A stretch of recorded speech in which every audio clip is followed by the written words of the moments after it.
Good evening, everyone. I would like to appreciate and congratulate all of you and the organizers for hosting this event. I think that it's a great beginning for us as the jewelry industry and for Franchise India, where we are looking at jewelry industry as a great platform and a huge potential for the growth of the economy and the growth of the industry in the future. Now, just putting into perspective, in terms of the subject and the topic that we're going to talk about, what is it that we are looking at if we go into the future, 5 years from now, 10 years from now, where do we see the jewelry industry heading towards? But before we get into the future, we just need to understand a little bit about the past and what's happening at the present. If you look at the overall evolution of the jewelry industry over the last, I would say 15-20 years, we've seen that there has been certain great changes happening. We've seen that how the markets have expanded. We've seen how, I can recall from my journey of last 20-25 years, that getting out of a big metro city like Calcutta into the tier 2, 3, 4 towns and cities of the state and of the country, we could see that there was this great inclination of the consumers to, buy from brands, to feel good, to have the aspiration, to want something which is available in the bigger cities. That was a great opportunity that we saw in the industry maybe 15, 20, 25 years back, and that is what has led to the growth of the jewelry industry over the last odd few years. We could see that the brands have evolved. There were national players, there were regional players, there were players who had the desire. There were these new age segments that came up. It wasn't the only wedding focused traditional jewelry that was selling. New social events came up with, occasions came up, working women came up. So all of that, the socio-economic scenario of the economy kept changing, and such with that, with fashion and with the trends, we could see that the lightweight jewelry as a segment also came up in a big way. So that was what the industry was seeing over the last 15-20 years. If we get into what is happening in the current situation, we've seen how the gold prices, the silver prices, all of them have been performing in terms of price. Things have doubled, cost of investments have doubled, inventory valuations have doubled. Everything in order to open a store is something that, someone who would want to open currently right now is faced with challenges of capital.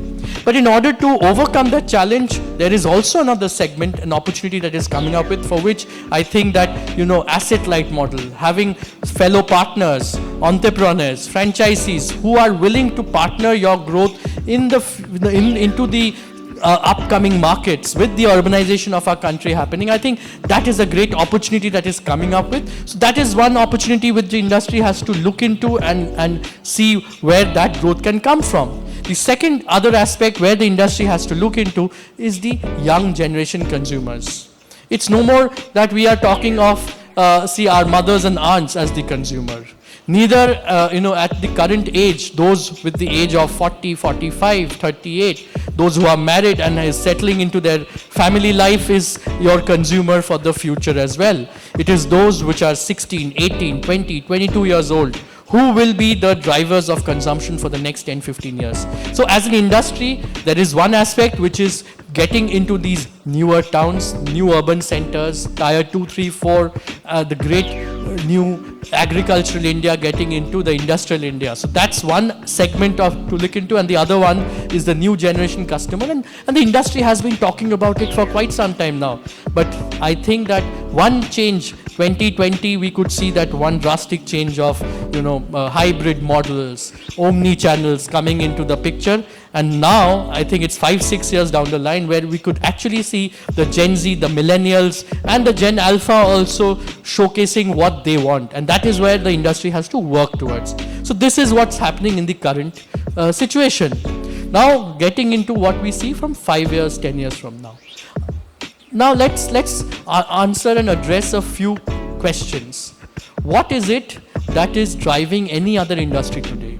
I think as an industry, we all need to keep in mind that adoption of technology has always been a key over the last 10-15 years, and I think that has to continue to happen.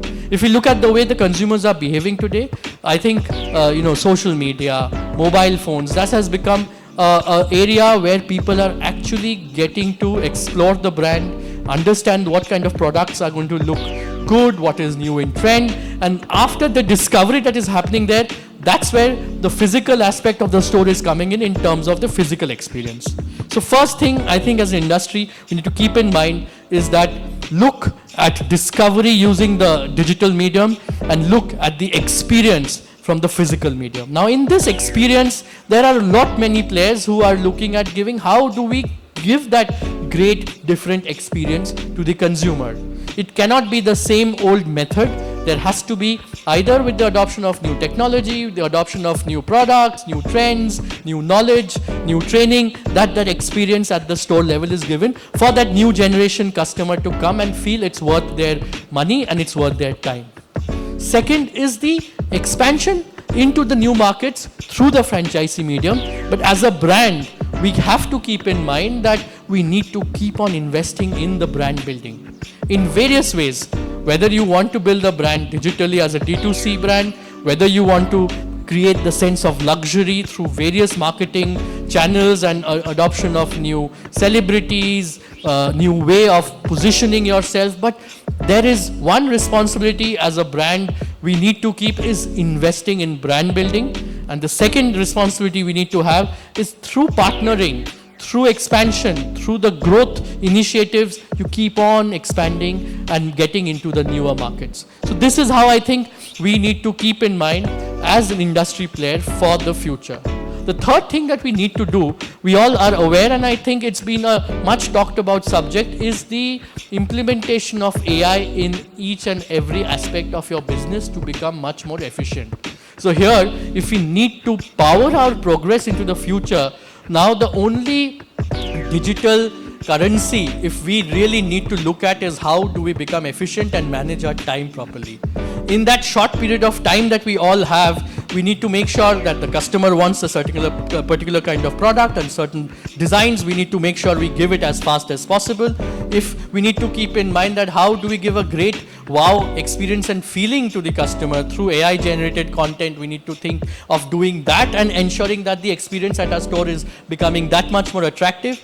And lastly, I think that what we saw in the past, in the previous presentation, is ensuring that the capital is invested in the correct manner so that your capital is not blocked. You exactly know what the consumer wants, what the consumer needs, what is selling, what is moving, and that is what will help your survival, what will help your business to keep running. So if as a brand, as a company, we keep these three things in mind, I think it'll be a great overall 360-degree approach towards moving into the future of our industry. Lastly, one thing I would like to state that the industry that is facing is the lack of talent and people at the ground level to really give that experience to the consumer. I think we all need to work towards training. Yes, there is technology, there is AI, there is so many new aspects where we can give and think of giving that wow experience, a new age experience to consumer. But the human touch is something which is very, very critical. You can go on expanding into the newer markets, but where is that talent who can maintain and talk about the brand and the product and the design to the consumer? And that is where I think the role of training will become very, very critical, and we all as the jewelry industry can give that differentiation to the consumer of tomorrow. If we say that what is so different, there have been so many franchisees in so many sectors of the business. Talk about food. Yes, experience is important, but it's the taste and the food and the quality of the food that we are preparing that will make the consumer feel good, along with a basic level of behavior. If we talk of fashion, then obviously how the consumer is looking, wearing that piece of cloth is what will make it all the difference. The involvement of the salesperson is that much, not too much. It's more of providing a little bit of basic convenience to the consumer. But if we talk of jewelry, then it is a lot more engagement that we need to do with our consumer. And that engagement, yes, there is going to be technology to help the consumer to understand and engage, but there is also that human aspect which will make that consumer feel confident. And something we have seen that the online sales in the industry has been what, 20, 25,000 rupees, 30,000 rupees, where the consumer feels that if it's a trusted brand, if the service is okay, if we know that yes, after paying the money, if there is any kind of problem, there is a very strong call center, back office to help you with your problem, consumer is happy to spend up to 25, 30, 40,000 rupees online. But the moment the budgets go beyond 50,000, the moment there is something very important, a very critical aspect in terms of the human, that moment of his or her life, whether it be engagement, whether it be proposal, whether it be wedding, then the aspect of going there and asking and having some kind of an advice and guidance given from the salesperson, that becomes critical. And that is where the physical aspect of the store is going to be important. And here, you might build a brand, but how much of your expansion will only depend on how much capital you have. That is where I think we can talk from a Senco's perspective and see what has happened over the last 20-25 years. We were about 100 crore odd company with 7-8 stores in the year 2000, and we thought that if we have to grow, if we have to reach out to new consumers, consumers were coming from all over the country to your store in a city and saying that why can't you open a store in such and such market? And the only way to move forward, there are two options. You open a store there, you get your stock, you get your people, and give that service to the customer. Or the second option is you have similar like-minded people who will believe in your vision, who will believe in your story, but they will become your partner.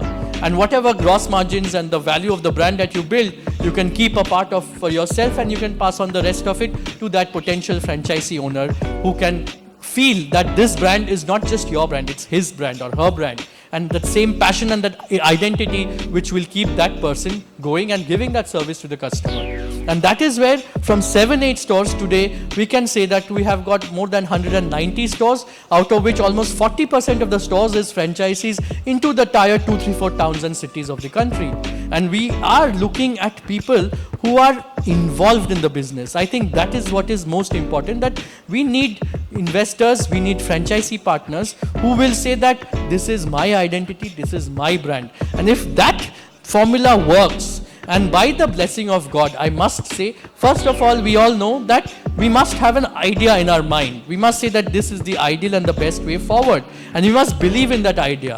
And with that strong thought in our mind, if we can manifest similar thinking people, partners, employees into your organization, into your ecosystem, that's the best thing that can happen. And as you move forward and you build new entrepreneurs, you build new partners into these smaller towns and cities, I think that's where the industry can truly, truly evolve. Another thing, what we are also seeing in the industry is the integration of back end with the front end. I think that that's time and creation of design from, say, day 1 to the going to the store of day 60.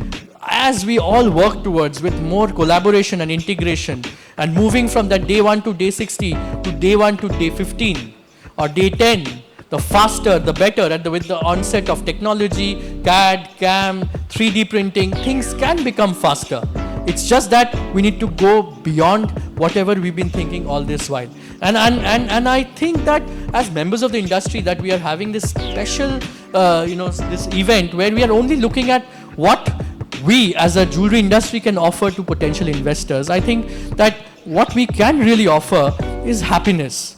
Today, happiness can come in many ways. Happiness can come with great design, happiness can come with great service, and compared to what we have seen in the last 4-5 years, that other industries are getting more disrupted with your online e-commerce. But for our industry, because of that physical touch, because of that beauty of design, because of the experience and the luxury feeling at the store, I think that somehow digital can help and be a complementary to your business, but it cannot be a substitute to your business. And I think that as an industry, if we can keep innovating in terms of design, in terms of services, then that is what will bring the consumer to your store and say that this 1 hour that I'm spending at the store is something that I've added value to my life.